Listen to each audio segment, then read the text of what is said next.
So to get things started, we're just going to remove yellow jammer from play. The first thing we're going to talk about is what was a cutting the track penalty under the previous rules, and I'm sure you all know it. Jammer comes through, gets knocked out, re-enters in front of one or more yellow blockers. They'll be issued a cutting the track penalty immediately. Under the new rule set, however, if the green jammer approaches, gets knocked out, re-enters in front of anyone, could be one person, two person, three people, and then exit the track immediately and then return behind, they won't be issued a cutting the track penalty. Now here's the exciting part of the rules change. So if we move these three blockers up here, green jammer comes around the track, is knocked out and comes back into play. There's nothing in the new rule set that says we can't stop green jammer from exiting the track. So if green jammer approaches, gets knocked out, comes back in, there's nothing to say that these two yellow blockers or this blocker can't immediately move and cover green jammer's immediate exit. So if green jammer comes around and he's knocked out by yellow blocker, let's identify them as blocker 1. Knocked out, they re-enter the track into a potential cut track position. Blocker 1 moves around to cover green jammer's immediate re-exiting of the track. A teammate moves beside as well, so we've now got two blockers covering the green jammer's immediate exit. Yellow pivot, who was in front of all of these people before this action occurred, yields back. Okay, so therefore they are now the skater who green jammer has to yield to, as well as this skater and this skater. With what's happening in this environment here right now for the green jammer, they can attempt to legally block their way through to exit through there. As long as it's legal, yellow blockers don't have to yield their position to the green jammer, so they can continue to counter block and leave green jammer within this environment. The green jammer won't be issued a cutting the track penalty in this instance because they are attempting to immediately exit the track.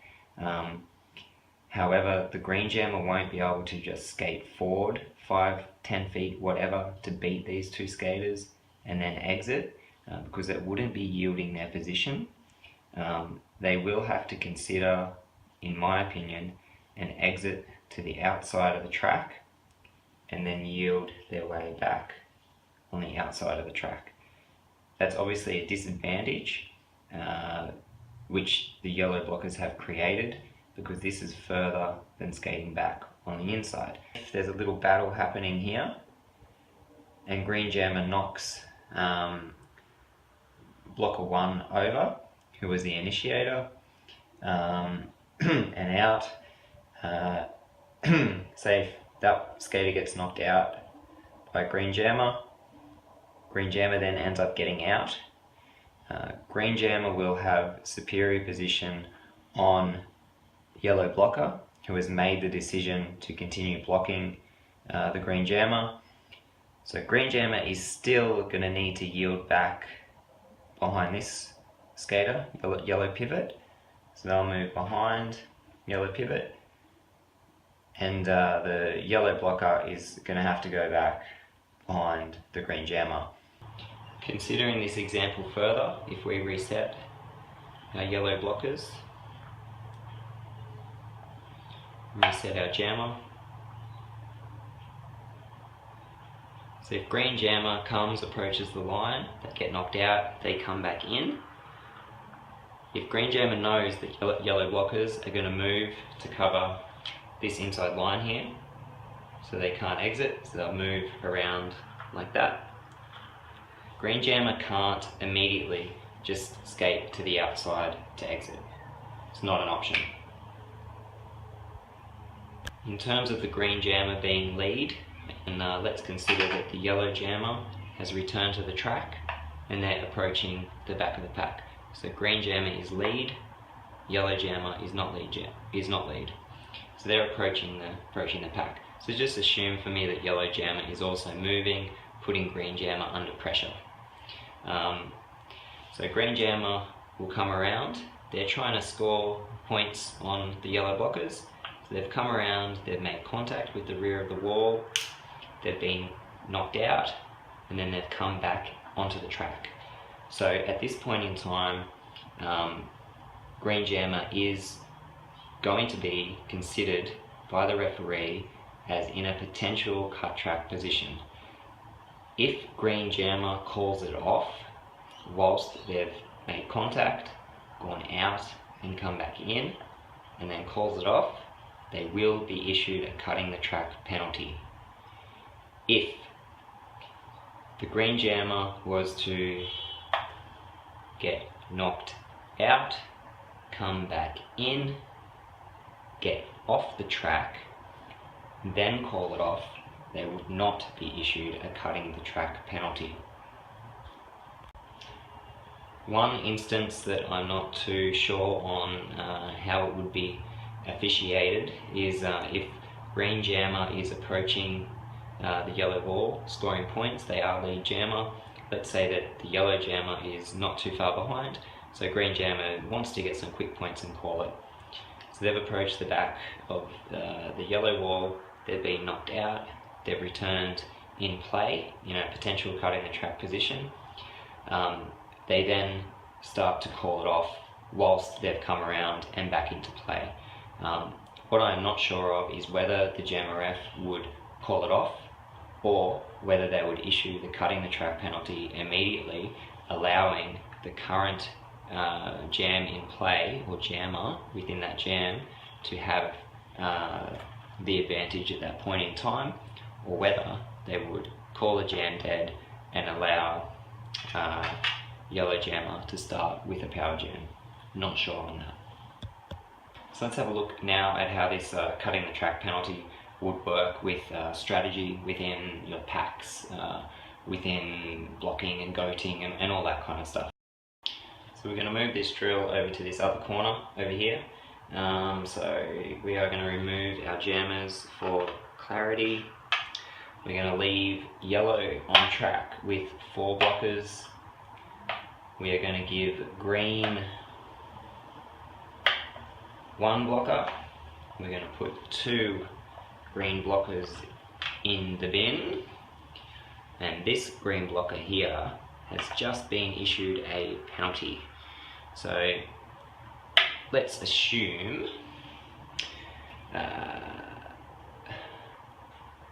okay, so green blocker here has been issued a penalty, so they've exited the track. They're skating around to report to serve, so they're on their way to the bin. Okay, so from here on in, let's just picture for this moment in time, there's only 1 green blocker on the track, which happens plenty often. Green blocker be standing, which gives this green blocker a spot to sit, so that it even extends the duration of which there's only 1 blocker on track. During this time, let's imagine that green pivot has been goaded behind the wall, and then green pivot makes a decision to try and sneak up through the inside line. They get knocked out by yellow blocker. They then re-enter the track in front of yellow blocker 1 or 2 in a potential cutting the track position. Before green pivot has a chance to leave the track, the yellow blockers, similar to our example before, move up and don't allow this green blocker to exit the track immediately to re-establish their position. In addition, because there is only 1 green blocker on track, and if it is a power jam for yellow, they won't need to be concentrating on anything else other than this green blocker. There's no reason why they couldn't attempt to just box that person in completely. At this time, however, green blocker isn't on the track, so there is no pack. So there's no pack exists, so the referees would call no pack, They won't tell these skaters here that green pivot is in a potential cut track position. The no pack call will need to be heard by the yellow blockers, and they will need to, in order to reform the pack, they will need to release the pivot to allow them to exit. If green pivot doesn't realise that they've cut these people and are continuing to fight and aren't making an effort to move laterally or to get off the track, I dare say they will be issued a cut in the track penalty. However, they will remain on track.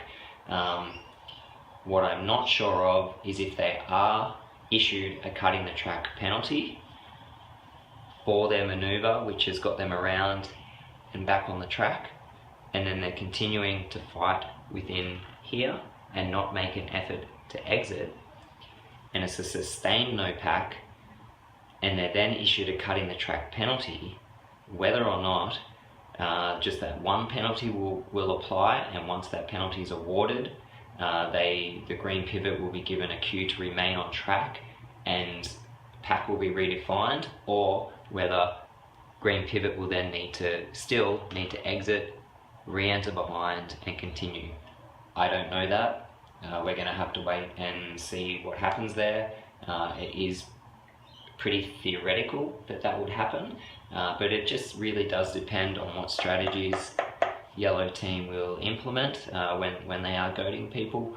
But yeah, the one thing to be aware of as the green pivot, if you do come around, you cut, you re-enter, these blockers definitely can block you and stop you from exiting. If this path here is available to exit, and these guys have moved on to stop you entering the inside, you definitely can go to the outside. But if a no pack has been called, which I do believe it will be, these guys will have to let you exit to re-enter.